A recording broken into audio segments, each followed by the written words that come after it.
Welcome back to the channel. In this video, I'm going to create a quick in-depth comparison review about these two SEO tools platform, which is Ahrefs and SpyFu. So let's get started with the in-depth head-to-head comparison about these two SEO platform to help you decide which of these platform would be a better option for you in 2025. So let's get started. Ahrefs is still considered a gold standard for SEO professionals. It offers one of the largest backlink database, advanced keyword research, in-depth site audit, and the detailed content gap analysis. Marketers can use this to track ranking, uncover new link opportunity, and plan data-driven strategies that steadily grow organic traffic.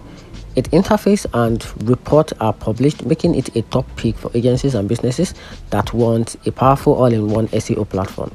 So SpyFu, on the other hand, specializes in competitors' intelligence. It shines by revealing keyword competitors rank for organically and the paid keywords they bid on and how their strategies evolves over time.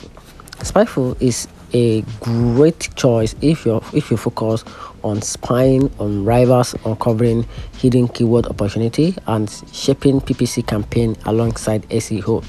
And here's a better conclusion. Choose the Ahrefs if you want the most comprehensive SEO toolkit for building authorities and ranking, but go with SpyFu if competitors' keyword research and paid search insight are your top priority. And that's it. Hope you find the video helpful. If you did, turn on the notification button and subscribe for more. Thanks.